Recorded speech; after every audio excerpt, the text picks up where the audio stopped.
Jamaah yang dimuliakan oleh Allah, kita lanjutkan kembali kajian kita dari Kitabul Jami' karya daripada Al-Hafidh Ibnu Hajar Al-Asqalani hafizahullahu ta'ala. Kita lanjutkan hadis yang berikutnya, yaitu an Abi Hurairah radhiyallahu anhu qala Rasulullah sallallahu alaihi wasallam min husni islamil mar'i tarkuh ma la ya'nihi, rawahu Tirmidzi wa qala hasan.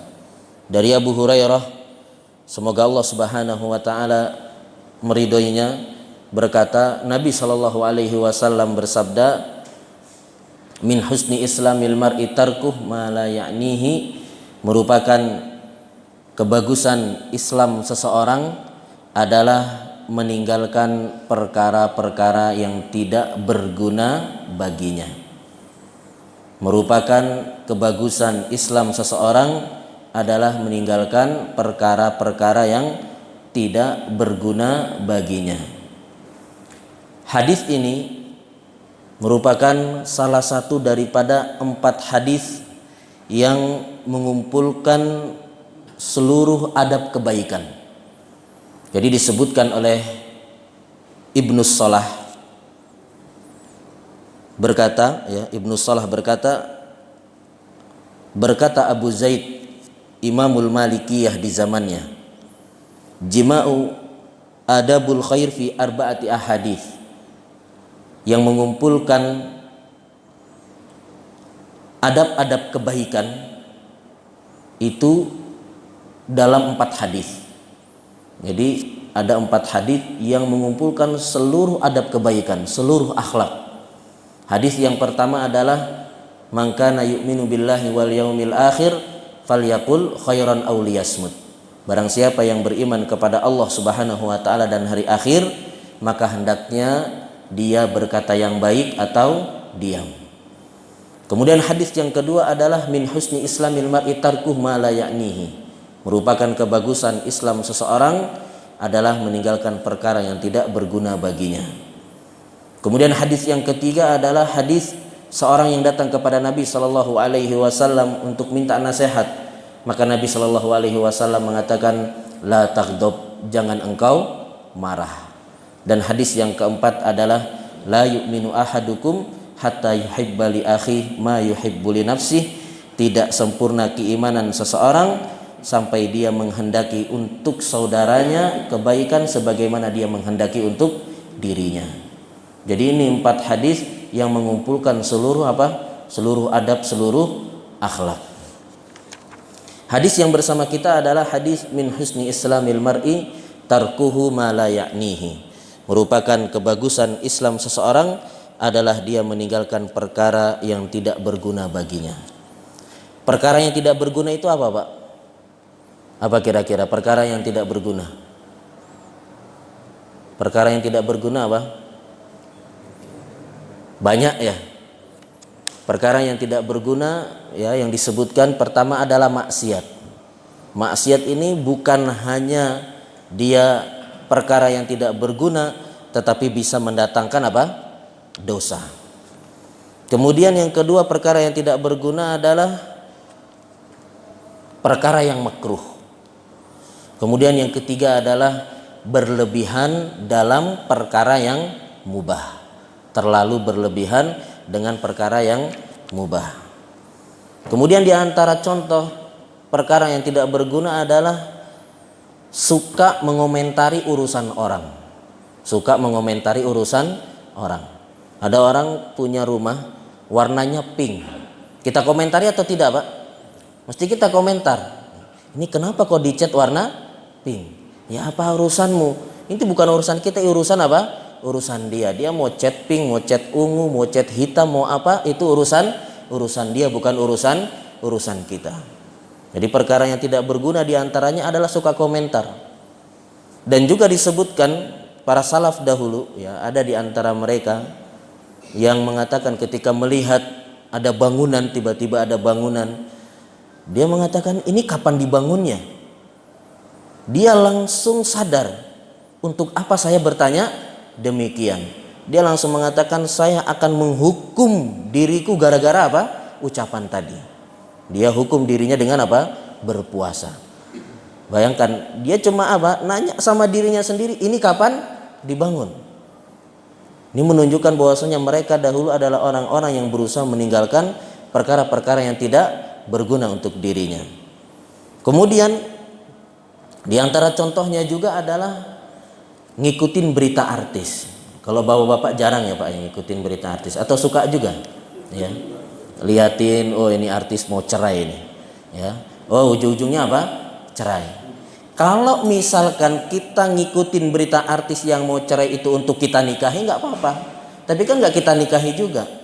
Ya ini adalah perkara yang tidak berguna untuk kita. Kemudian juga di antara perkara yang tidak berguna adalah ketika misalkan ya, teman kita dapat telepon dari orang ya, kemudian dia mungkin marah-marah atau dia sedih ya. Kadang kita ingin tahu tadi siapa yang nelpon, ada apa, benar nggak Pak? Kita pengen tahu. Ini perkara yang tidak berguna untuk kita. Biarkan dia, mungkin dia ingin sedih dulu ya, mungkin dia sedang emosi. Kalau dia ajak kita cerita baru apa? Tidak mengapa. Tapi biasanya orang itu nggak ajak cerita, kita sudah apa? Tanya duluan. Maka hendaknya kita mengingat hadis ini merupakan kebagusan Islam seseorang adalah meninggalkan perkara yang tidak berguna bagi dirinya. Dalam hadis ini terdapat beberapa faedah. Faedah yang pertama adalah motivasi untuk menggunakan waktu dengan sebaik-baiknya untuk hal-hal yang bermanfaat. Kemudian yang kedua, meninggalkan perkara yang tidak bermanfaat merupakan tanda bagusnya Islam seseorang, dan kebaikan Islam seseorang akan memberikan banyak kebaikan untuknya. Sebagaimana Nabi SAW bersabda, "Idza ahsana ahadukum islamuhu fakullu hasanatin ya'maluha taktubu bi asyri amsalha ila sab'i mi'ati di'fin." Apabila salah seorang dari kalian telah bagus keislamannya, maka setiap kebaikan yang dia kerjakan akan ditulis 10 kebaikan sampai 700 kali lipat.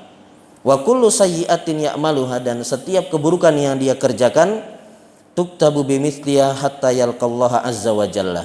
Setiap keburukan yang dia kerjakan hanya ditulis apa? Yang semisalnya. Satu keburukan sampai dia berjumpa dengan Allah Subhanahu wa ta'ala. Taib jemaah yang dimuliakan oleh Allah, hadis yang berikutnya, wa anil Mikdam bin Ma'di Yakrib radhiyallahu an qala Rasulullah sallallahu alaihi wasallam, ma mala ibnu adam wi'an syarran min batni, akhrajahu Tirmidzi wa hassanahu. Dari Mikdam bin Ma'di Karib ya, semoga Allah Subhanahu wa taala meridainya, berkata Rasulullah sallallahu alaihi wasallam, Rasul sallallahu alaihi wasallam bersabda, ma mala ibnu adam wi'an syarran min batni, tidaklah anak Adam memenuhi wadah yang lebih buruk daripada perutnya. Ya, tidaklah Bani Adam memenuhi wadah yang lebih buruk daripada perutnya.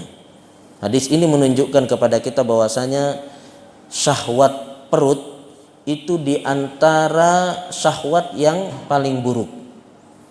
Gara-gara syahwat perut ini Nabi Adam alaihissalam dikeluarkan dari surga. Ya, ketika dia digoda oleh iblis untuk mendekati sebuah pohon yang sudah dilarang oleh Allah Subhanahu wa taala. Jangan dekati, jangan makan daripada buah ini. Tapi Nabi Adam alaihissalam tergoda dengan rayuan iblis, akhirnya apa? Mendekati pohon tersebut dan memakan buahnya. Buruknya ya syahwat perut ini, sehingga Allah Subhanahu wa taala peringatkan di dalam Al-Qur'an. Ya, la tusrifu, jangan kalian kulu washrobu, apa ayatnya Pak?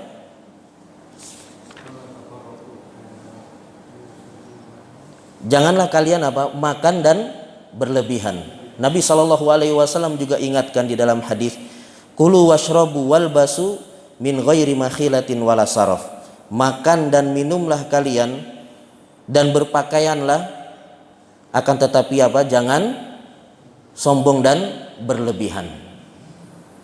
Jadi buruknya syahwat perut ini sampai-sampai Allah Subhanahu wa taala memerintahkan kepada kita untuk berpuasa minimalnya apa? 1 bulan dalam 1 tahun, yaitu puasa Ramadan. Dan juga ya di sana ada syariat-syariat puasa, ya puasa-puasa sunnah, ya seperti puasa Senin Kamis, kemudian puasa apa lagi? Puasa Daud, puasa Ayyamul Bid. Ya, ini gunanya apa? Supaya kita tidak terlalu banyak makan. Karena disebutkan bahwasanya banyak makan itu adalah induk daripada penyakit. Ini sebagaimana yang dikatakan oleh Haris bin Kaldah, ya, al-batna ra'sudda, bahwasanya perut itu adalah induknya penyakit. Dan juga disebutkan oleh Ibnu Rajab, diriwayatkan dari Ibnu Masawih, ya, seorang dokter, dia mengatakan lawista'malan nas hadhil kalimat la salimu minal amrad wal asqam wala ta'attalat dakakin as-sayadilah. Kalau seandainya manusia memperhatikan hadis ini, maka mereka akan selamat dari berbagai macam penyakit dan akan sepi, ya, rumah-rumah sakit dan juga apa? Apotik. Jadi kalau seandainya mereka benar-benar menjaga makan mereka, tidak berlebihan dalam makan, maka insya Allah akan apa? Akan sehat walafiat. Karena induk daripada segala macam penyakit itu terkumpul pada makanan. Jadi efek ketika seorang banyak makan adalah, ya, efek daripada seorang banyak makan, ya, dia akan sakit. Dan efek seorang banyak makan maka akan membuat hatinya menjadi apa? Menjadi keras. Dan juga dia akan malas dalam beribadah kepada Allah Subhanahu wa taala. Sebagaimana yang disebutkan oleh Luqman, ya, nasihat Luqman kepada anaknya, ya bunayya, wahai anakku, idzam tala'atil ma'idah, apabila lambung penuh, namatil fikrah, maka pikiran akan apa? Tidur, nggak bisa berpikir. Wa kharasatil hikmah menjadi bisu. Wa qa'adatil a'dha anil ibadah, dan juga orang akan malas dalam beribadah kepada Allah Subhanahu wa taala. Jadi kalau seorang banyak makan, ya dia akan malas dalam beribadah kepada Allah Subhanahu wa taala, dan juga hatinya menjadi keras, dan juga disebutkan dia akan lebih dekat kepada maksiat, kejahatan dan keburukan. Oleh karenanya Nabi Shallallahu Alaihi Wasallam, ya, peringatkan dengan hadis ini, tidak ada wadah yang lebih buruk untuk diisi, ya, melebihi perutnya Bani Adam. Ya, ini supaya kita untuk apa? Berusaha makan sesedikit mungkin. Lebih susah ya Pak, ya. Ya, ini juga menunjukkan bahwasanya kita kalau makan itu jangan dengan syahwat, tapi usahakan kita makan itu kita niatkan untuk beribadah kepada Allah Subhanahu wa taala. Jadi makan ini hukumnya adalah mubah. Tapi ketika kita niatkan untuk ibadah, maka dia akan menjadi apa? Berpahala. Jadi kalau kita niatkan untuk ibadah akan jadi pahala. Kita niatkan dengan makan kita bisa beribadah kepada Allah, bisa sholat, karena kalau nggak makan kita akan sakit, ya. Kita niatkan untuk ibadah, maka kita akan apa? Berpahala, ya, di sisi Allah Subhanahu wa taala. Kemudian Nabi Shallallahu Alaihi Wasallam, ya, dalam lanjutan hadisnya ini mengatakan, hasbu bani Adam lukaimat yuqimna sulbahu. Cukuplah bagi Bani Adam itu dengan beberapa suap saja ketika makan untuk, ya, menegakkan tulang belakangnya. Kalau memang ingin makan, ya, maka hendaknya sepertiga untuk makan, sepertiga untuk air, dan sepertiga untuk apa? Bernafas. Kalau kita benar-benar memperhatikan hadis ini, tadi kata seorang dokter, maka, ya, kita akan sehat walafiat, ya. Kita nggak akan sering ke rumah sakit. Taib jamaah yang dimuliakan oleh Allah, hadis yang berikutnya, wa an Anasin radhiyallahu anhu qala Qala Rasulullah sallallahu alaihi wasallam, kullu bani Adam khata' wa khairul khata'ina tawwabun. Dari Anas bin Malik radhiyallahu an berkata, Rasulullah sallallahu alaihi wasallam bersabda, kullu bani Adam khata'. Setiap bani Adam itu apa? Khata', sering melakukan kesalahan, sering melakukan dosa. Dan sebaik-baik orang yang melakukan dosa adalah yang bertaubat kepada Allah Subhanahu wa taala.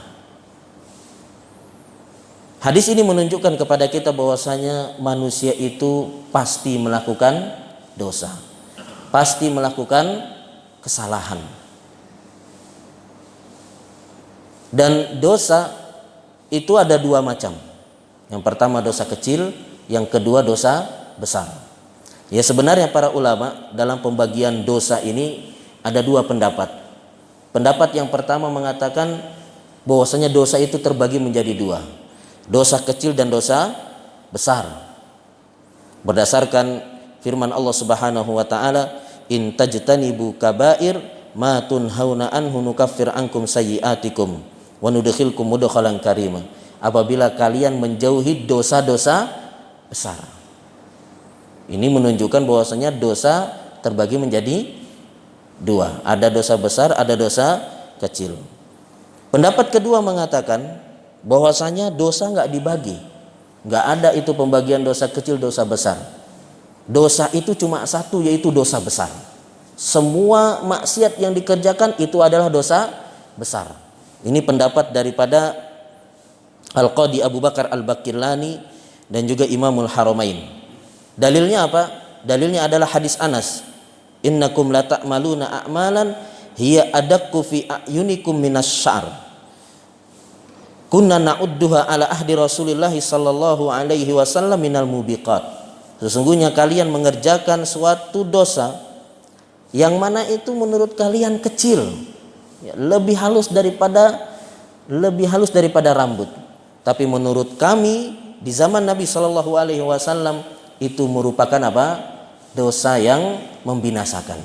Jadi menurut kalian dosa yang kalian kerjakan itu kecil, tapi menurut kami itu adalah dosa yang membinasakan. Ini diantara dalil mereka bahwasanya dosa itu nggak dibagi. Semua dosa yang dikerjakan adalah dosa besar. Dalil mereka yang kedua adalah bahwasanya perbuatan dosa itu termasuk daripada kelancangan kepada Allah Subhanahu wa taala. Dan lancang kepada Allah adalah dosa besar. Kemudian dari mereka yang ketiga adalah kalau ada pembagian dosa menjadi dosa besar, dosa kecil, maka manusia akan cenderung untuk melakukan apa? Dosa. Cenderung untuk melakukan dosa yang kecil. Ya, maka menurut mereka semua dosa itu adalah apa? Besar. Namun yang lebih tepatnya, yang lebih kuatnya, dosa itu terbagi menjadi dua. Ada dosa kecil, ada dosa besar. Dosa kecil itu yang bagaimana dosa kecil? Dosa kecil ini kata para ulama nggak terbatas, nggak ada yang menghitungnya. Kalau dosa besar, para ulama ada yang menghitungnya. Ada yang mengatakan dosa besar itu ada 7 berdasarkan hadis Nabi Shallallahu Alaihi Wasallam, ijtanibus sab'al mubiqat, jauhilah oleh kalian 7 dosa yang membinasakan. Ada yang mengatakan ya 70. Ini yang dianut oleh Imam Az-Zahabi rahimahullahu taala dan yang disebutkan oleh Ibnu Abbas radhiyallahu anhuma. Dan juga ada yang mengatakan dosa besar itu jumlahnya 300, ada yang sampai 700. Namun yang lebih tepatnya, yang lebih dekat kepada kebenaran wallahu a'lam, dosa besar itu adalah sekitar 70-an sebagaimana yang disebutkan oleh Imam Az-Zahabi rahimahullahu taala, dan beliau punya kitab judulnya apa? Al-Kabair, tentang dosa-dosa besar yang jumlahnya sekitar 70-an dosa.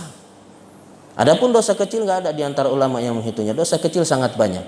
Apa ciri-cirinya daripada dosa kecil?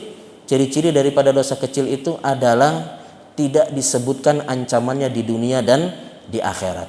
Jadi kalau disebutkan ini adalah perbuatan dosa tapi tidak disebutkan ancamannya di dunia dan di akhirat, maka itu adalah dosa kecil. Pelakunya berdosa tapi apa? Tidak disebutkan ancamannya. Adapun dosa besar Itu disebutkan ancamannya, ya, baik di dunia maupun di akhirat. Dan para ulama menyebutkan, ya, ada ciri-ciri daripada dosa besar. Tadi yang disebutkan apa? Ancamannya di dunia dan di akhirat.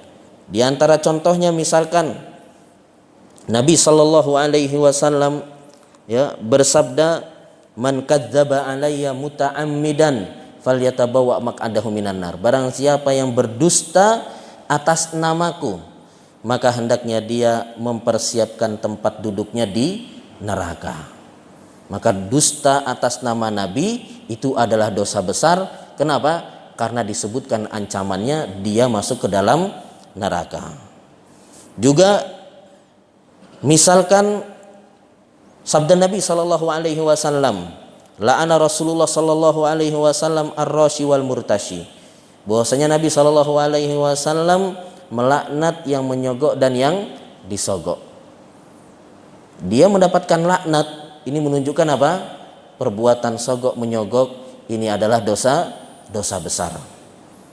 Kemudian misalkan Nabi Shallallahu Alaihi Wasallam menafikan keimanan, wallahi la yu'min man la ya'manu jaruhu bawa'iqahu.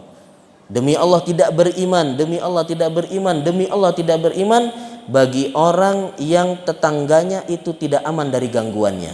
Maka mengganggu tetangga itu termasuk daripada dosa besar. Maka jangan kita remehkan. Jangan sampai kita ini suka mengganggu apa? Tetangga. Jangan sampai kita, ya, suka mengganggu tetangga, karena mengganggu tetangga itu bagian daripada dosa besar. Dan juga misalkan Nabi Shallallahu Alaihi Wasallam mengatakan, man ghasya falaisa minna. Siapa yang berbuat curang maka bukan termasuk dari golongan kami. Ada ancamannya, bukan termasuk dari golongan kami. Maka berbuat curang adalah dosa besar. Taib jamaah yang dimuliakan oleh Allah. Setiap kita pasti apa? Melakukan dosa. Nggak mungkin kita ini nggak melakukan apa? Dosa. Karena Nabi Shallallahu Alaihi Wasallam bersabda, istaqimu walan tuhsu. Istiqomahlah kalian dan kalian tidak akan mampu. Artinya seorang itu sehebat apapun keimanannya, sehebat apapun istiqomahnya, dia selalu di masjid, baca Quran, ibadah, pasti juga akan melakukan apa? Dosa. Pasti melakukan kesalahan. Dan Nabi Shallallahu Alaihi Wasallam juga mengatakan dalam hadis, ittaqillaha haitsuma kunta. Bertakwalah kalian dimanapun kalian berada. Kemudian Nabi menyambung dengan mengatakan, ya, wa'at bi'is sayyi'atal hasanata tamhuha. Dan ikutilah keburukan dengan apa? Kebaikan, maka niscaya akan menghapusnya. Ikutilah keburukan dengan kebaikan. Setelah sabda Nabi di atas tadi, ittaqillaha haitsuma kunta, bertakwalah engkau kepada Allah dimanapun engkau berada, menunjukkan bahwasanya sehebat apapun seorang bertakwa pasti juga akan melakukan apa? Dosa dan kesalahan. Manusia pasti melakukan dosa. Namun yang baik adalah orang yang ketika melakukan dosa dia langsung bertaubat kepada Allah Subhanahu wa taala. Dan taubat ini, jamaah yang dimuliakan oleh Allah, sebenarnya bukan hanya untuk mereka-mereka yang berdosa saja. Orang-orang yang suka di masjid, baca Quran, itu perlu taubat atau tidak, Pak? Perlu taubat atau tidak? Perlu istighfar atau tidak? Perlu juga. Bukan hanya mereka yang suka maksiat, suka minum khamar, zina, bukan hanya mereka. Tetapi orang-orang yang saleh, yang senantiasa berada di masjid, itu juga perlu untuk apa? Bertaubat dan beristighfar kepada Allah Subhanahu wa taala. Lihatlah Nabi kita Shallallahu Alaihi Wasallam, manusia terbaik, manusia yang paling sempurna, manusia yang sudah diampuni dosa-dosanya oleh Allah Subhanahu wa taala, ma taqaddama wa ma ta'akhkhar. Tetapi beliau apa? Beristighfar kepada Allah Subhanahu wa taala setiap harinya sebanyak berapa kali? 70 kali. Bahkan disebutkan dalam riwayat, sahabat ada yang melihat Nabi Shallallahu Alaihi Wasallam, memperhatikan Nabi Shallallahu Alaihi Wasallam. Ternyata sahabat ini mendapati Nabi Shallallahu Alaihi Wasallam dalam satu majelis, dalam satu duduk, beliau beristighfar kepada Allah sebanyak 100 kali. Ini Nabi Shallallahu Alaihi Wasallam yang dosa-dosanya sudah diampuni oleh Allah Subhanahu Wa Taala, ya beliau tetap beristighfar, maka bagaimana dengan kita? Dan taubat merupakan ibadah yang sangat agung, ibadah yang sangat dicintai oleh Allah Subhanahu Wa Taala. Maka di antara keutamaan taubat, ya, yang pertama adalah orang-orang yang bertaubat adalah orang-orang yang dicintai oleh Allah Subhanahu Wa Taala. Jadi orang-orang yang bertaubat adalah orang-orang yang dicintai oleh Allah Subhanahu wa Ta'ala. Allah Subhanahu wa Ta'ala berfirman, innallaha yuhibbut tawwabina wa yuhibbul mutatahhirin. Sesungguhnya Allah Subhanahu wa Ta'ala mencintai orang-orang yang bertaubat. Dan kita pastinya berharap untuk menjadi hamba yang dicintai oleh Allah Subhanahu wa Ta'ala. Ibnu Qayyim rahimahullahu ta'ala mengatakan, laisa sya'an an tuhib walakinna sya'na an tuhab. Bukanlah perkaranya engkau mencintai, tetapi yang lebih penting adalah engkau dicintai oleh Allah Subhanahu wa Ta'ala. Karena kalau kita mencintai Allah Subhanahu wa Ta'ala, belum tentu Allah Subhanahu wa Ta'ala cinta sama kita.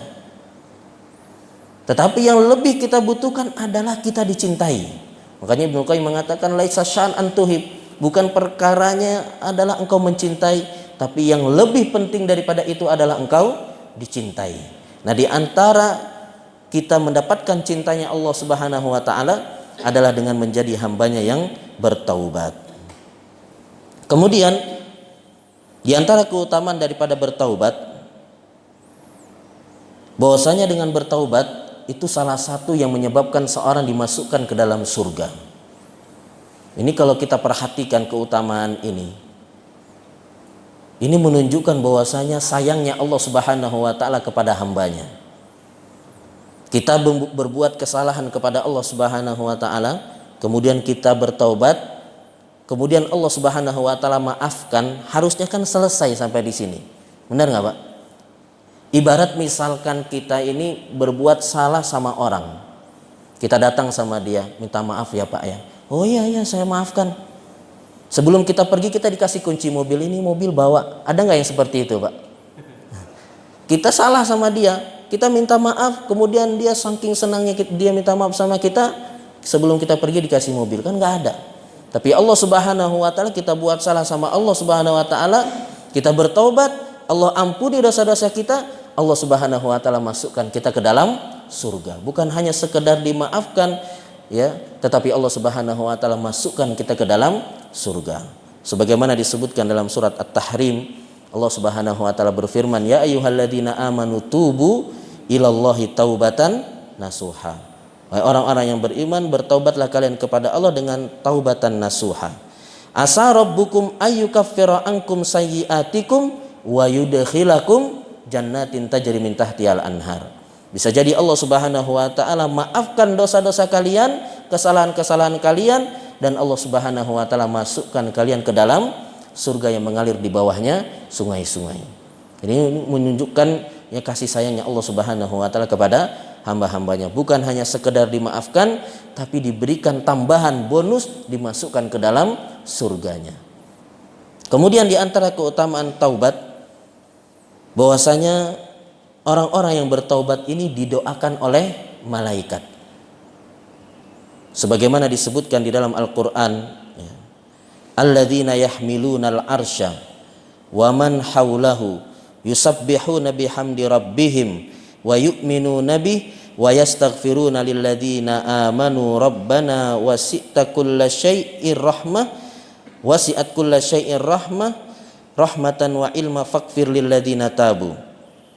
Bahwasanya malaikat-malaikat yang memikul arsy-Nya Allah Subhanahu wa Ta'ala dan malaikat-malaikat yang ada di sekitarnya, mereka bertasbih dan memuji Allah Subhanahu wa Ta'ala, dan juga mereka beriman kepadanya dan memohonkan ampun untuk orang-orang yang beriman. Ya Allah, sesungguhnya ilmu dan kasih sayangmu itu sangat luas, maka ampunilah orang-orang yang bertaubat kepadamu. Jadi malaikat yang memohonkan ampunan untuk orang-orang yang bertaubat. Dan malaikat yang memohonkan ampunan bukan malaikat sembarangan, tapi malaikat-malaikat yang mulia yang ditugaskan oleh Allah Subhanahu wa Ta'ala untuk memikul arsy-Nya. Ini keutamaan-keutamaan ini menunjukkan bahwasanya taubat adalah ibadah yang agung, ibadah yang sangat dicintai oleh Allah Subhanahu wa taala. Oleh karenanya Allah Subhanahu wa taala jadikan manusia itu apa?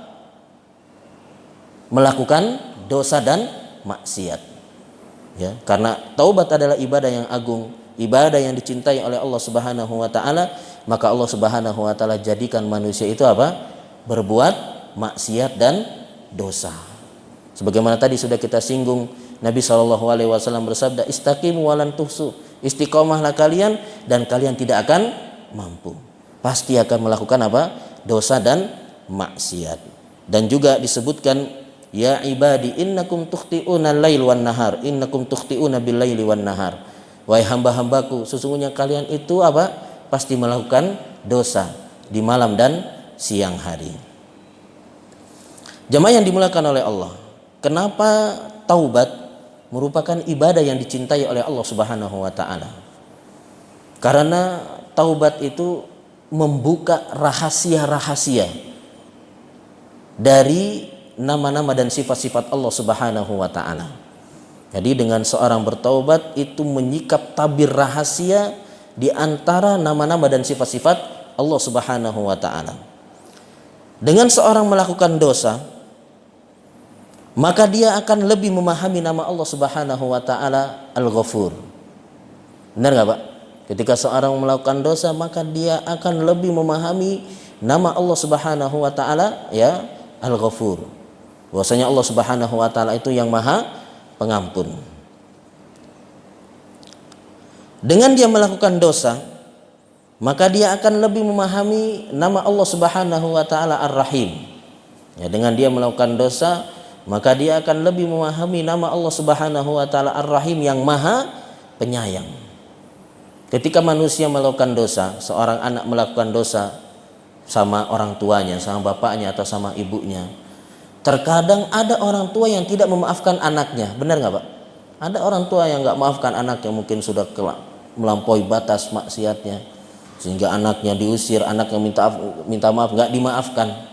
Tapi ketika seorang meminta kepada Allah Subhanahu wa taala, maka Allah Subhanahu wa taala akan mengampuni seluruh dosa-dosanya. Di situ dia akan lebih memahami bahwasanya Allah Subhanahu wa taala itu lebih sayang kepada hamba-hambanya daripada orang ini kepada anaknya. Kan kasih sayang yang paling besar di alam ini ya adalah kasih sayang ibu kepada anaknya. Tetapi Allah Subhanahu wa taala itu lebih sayang kepada hamba-hambanya. Dan kalau kita lihat misalkan ada orang atau ada anak yang buat salah sama orang tuanya. Orang tuanya marah ya. Ketika orang tuanya marah, anaknya kabur. Berhari-hari keluar dari rumah, pergi dari rumah. Ketika dia pulang, orang tuanya senang atau tidak, Pak? Orang tuanya akan senang, bahagia, wah anak aku kembali.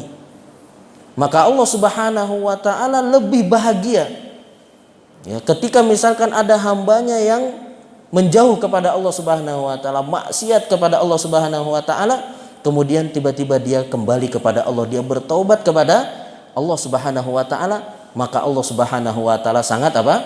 Bahagia.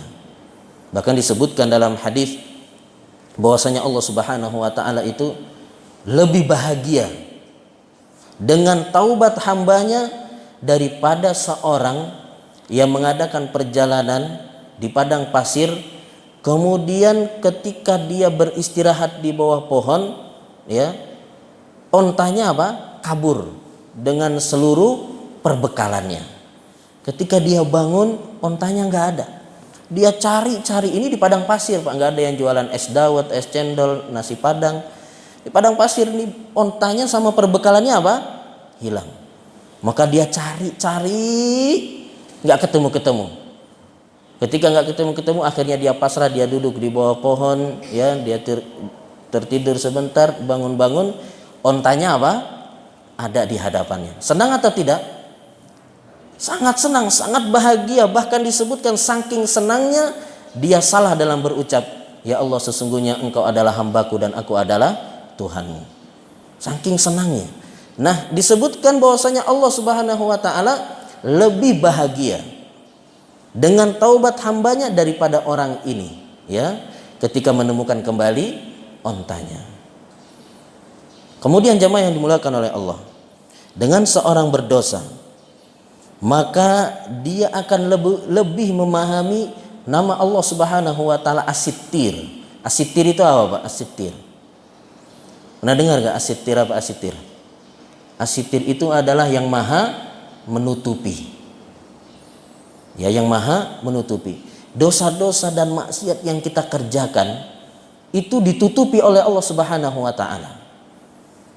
Oleh karenanya Ibnu Qayyim mengatakan sebenarnya manusia itu dipuji bukan karena amal salehnya, bukan karena rajinnya dia di dalam masjid, bukan karena rajinnya dia membaca Al-Quran, tetapi manusia itu diuji karena apa? Dipuji karena apa? Karena Allah Subhanahu wa taala menutupi aib dan dosa-dosanya. Kalau seandainya dibongkar oleh Allah Subhanahu wa taala, maka dia tidak akan dipuji. Maka orang yang melakukan dosa dia akan lebih memahami nama Allah Subhanahu wa taala As-Sittir, ya, yang maha menutupi. Ya, kalau seandainya dosa kita dibongkar oleh Allah Subhanahu wa taala, maksiat kita dibongkar oleh Allah Subhanahu wa taala, mungkin kita malu untuk pergi ke masjid. Benar enggak, Pak? Kadang kita malu untuk bergaul sama teman kita, untuk hadir di kajian. Ngapain itu sholat, ngapain itu pengajian, dia aja begini, dia begitu. Kita jadi nggak mau apa? Ke masjid. Karena maha baiknya Allah Subhanahu wa taala, maha menutupinya, kita ditutupi dosa-dosa kita oleh Allah Subhanahu wa taala. Sebagaimana disebutkan, laukana lidzunubi raihah ma jawarana ahad. Kalau seandainya dosa itu memiliki bau, maka tidak ada yang mau dekat-dekat sama kita. Kemudian dengan seorang berdosa, dia akan lebih memahami nama Allah Subhanahu wa taala Al-Halim. Apa artinya Al-Halim, Pak? Al-Halim apa? Al-Halim. Al-Halim apa artinya? Kan di sini udah kajian Asmaul Husna kan, Pak, ya? Belum sampai. Apa Al-Halim? Al-Halim itu adalah yang mampu membalas tapi ditunda. Yang mampu membalas tapi ditunda. Sebenarnya ketika kita maksiat, itu mudah bagi Allah Subhanahu wa taala untuk langsung mencabut nyawa kita. Sebenarnya ketika maksiat mudah bagi Allah Subhanahu wa taala langsung timpakan musibah kepada kita. Tetapi Allah Subhanahu wa taala ya tidak berbuat demikian. Allah adalah Al-Halim, yang maha menunda, ya, padahal Allah Subhanahu wa taala mampu untuk membalasnya.